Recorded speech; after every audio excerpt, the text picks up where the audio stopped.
Hi అండి, అందరికీ welcome back to my channel. ఈరోజు వీడియోలో బియ్యం లేకుండా బన్సీరవ్వ పొంగల్ చేయబోతున్నాను. దీన్ని మార్నింగ్ బ్రేక్ఫాస్ట్గా తినొచ్చు, లేదా ఈవినింగ్ లైట్ డిన్నర్ కింద కూడా తినొచ్చు.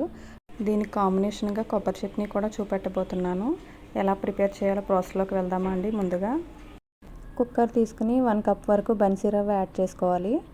1/2 కప్ పెసరపప్పు, 3 కప్స్ వరకు వాటర్ యాడ్ చేసుకుని మూత పెట్టి 2 విజిల్స్ రానివ్వాలి. ఈలోపు తాలింపు కోసం మరో బాండీ పెట్టుకుని 2 టేబుల్ స్పూన్ నెయ్యి యాడ్ చేసుకోవాలి. పొడవుగా కట్ చేసుకున్నటువంటి పచ్చిమిర్చి 2 టేబుల్ స్పూన్ వరకు జీడిపప్పు, 1/2 టీ స్పూన్ అల్లం పేస్టు, 15 మిరియాలు ఇలా కచ్చాబచ్చా దంచుకొని వేసుకోవాలి. 1/2 టీ స్పూన్ జీలకర్ర వేసి మొత్తం మిక్స్ చేసుకోవాలి.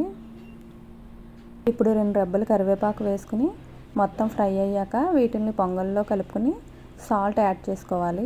రవ్వ పొంగలి రెడీ అయిపోయింది. ఇప్పుడు కొబ్బరి చట్నీ కోసం మిక్సీ జార్ తీసుకుని 1 కప్ పచ్చి కొబ్బరి యాడ్ చేసుకోవాలి. 1/2 కప్ పుట్నాలు, ఆయిల్లో ఫ్రై చేసినటువంటి పచ్చిమిర్చి 2, కొద్దిగా కొత్తిమీర, 3 వెల్లుల్లి రబ్బలు, రుచికి సరిపడినంత సాల్ట్ వేసి ఒకసారి మిక్స్ చేసుకోవాలి. ఇప్పుడు కొద్దిగా వాటర్ యాడ్ చేసుకుని ఫైన్గా మిక్స్ చేసుకోవాలి. ఇది రెడీ అయిపోయిందండి. దీంట్లో తాలింపు కోసం ఆవాలు, జీలకర్ర, పచ్చెనగపప్పు, ఎండుమిర్చి, కరివేపాకు వేసి కలుపుకోవాలి.